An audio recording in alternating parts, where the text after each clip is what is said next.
സംസ്ഥാനത്തെ നിർമ്മാണ മേഖല വീണ്ടും പ്രതിസന്ധിയിലേക്ക് നീങ്ങുകയാണ്.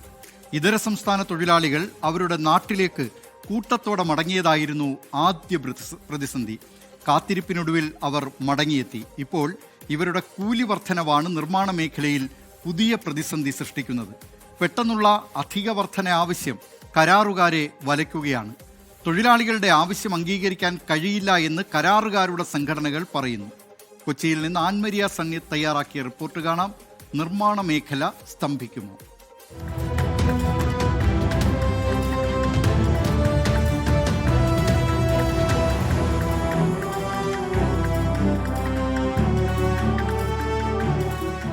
അസം ബംഗാൾ നിയമസഭാ തെരഞ്ഞെടുപ്പും ഗ്യാസ് ക്ഷാമവും വന്നതോടെ സ്വന്തം നാടുകളിലേക്ക് മടങ്ങിയ ഇതര സംസ്ഥാന തൊഴിലാളികൾ കഴിഞ്ഞ ദിവസമാണ് തിരികെ കേരളത്തിലേക്ക് എത്തിയത്.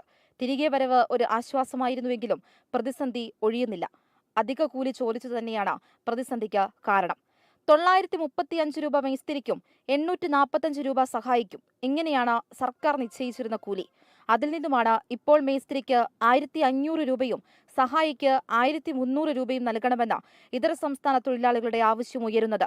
1-2 ദിവസം വീടുകളിലെ അറ്റകുറ്റപ്പണികൾക്കോ കൃഷിപ്പണിക്കോ പോകുന്നവർക്ക് ഇത് വലിയ പ്രതിസന്ധിയാകുന്നില്ലെങ്കിലും സ്ഥിരമായി ഇതര സംസ്ഥാന തൊഴിലാളികളെ ആശ്രയിക്കുന്നവർക്ക്, അതായത് നിർമ്മാണ മേഖലകൾക്ക് വലിയ പ്രതിസന്ധിയാണ് ഉണ്ടാകുന്നത്. എന്നാൽ മേസ്തിരിക്ക് 1100 രൂപയും സഹായിക്ക് 900 രൂപയുമാണ് നൽകാൻ കഴിയൂവെന്ന് കരാറുകാർ പറയുന്നു. ഇത് കാണിച്ചുകൊണ്ട് പെരുമ്പാവൂർ നഗരത്തിൽ വിവിധയിടങ്ങളിൽ കൂലി നിശ്ചയിച്ചുകൊണ്ട് ഫ്ലെക്സ് ബോർഡുകളും സ്ഥാപിച്ചു. കൂലി വർധനവിനെതിരെ ശക്തമായ നിലപാടുമായി മുന്നോട്ടു പോകാൻ തന്നെയാണ് കരാറുകാരുടെ തീരുമാനം. ഇത്രയും വലിയ തുക നൽകി പണി മുന്നോട്ട് കൊണ്ടുപോകാൻ കഴിയില്ലെന്ന് കരാറുകാർ പറയുന്നു.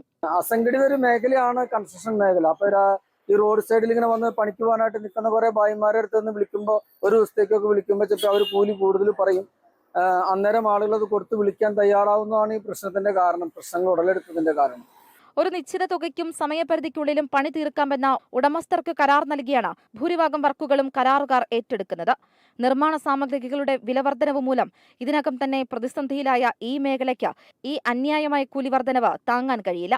ചിലയിടങ്ങളിൽ തൊഴിലാളികൾ സംഘടിതമായി സമ്മർദ്ദം ചെലുത്തി പണിമുടക്കുന്ന സാഹചര്യവുമുണ്ട്. എന്നാൽ അതിന് വഴങ്ങേണ്ടതില്ലെന്നാണ് സംഘടനകളുടെ തീരുമാനം. പണ്ട് മലയാളികളാണ് ഇത്തരത്തിലുള്ള നിർമ്മാണ പ്രവർത്തികളൊക്കെ കൂടുതലായും ചെയ്തിട്ടുണ്ടായിരുന്നത്. പിന്നീട് അങ്ങോട്ടേക്ക് ഇതര സംസ്ഥാന തൊഴിലാളികൾ കൂടുതലായി കേരളത്തിലേക്ക് വരാൻ തുടങ്ങിയതോടെ അവർ പയ്യെ അതിൽ നിന്നും പിൻവാങ്ങാൻ തുടങ്ങി.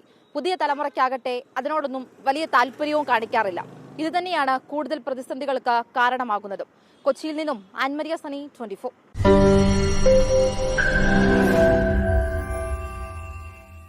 ലോകത്തെവിടെയായാലും ഏത് സമയത്തും 24 വാർത്തകളും ഓഗ്മെന്റഡ് റിയാലിറ്റി പാക്കേജുകളും എക്സ്പ്ലെയിനറുകളും വിശദമായി കാണാൻ ഞങ്ങളുടെ യൂട്യൂബ് ചാനൽ നിങ്ങൾക്ക് സബ്സ്ക്രൈബ് ചെയ്യാം.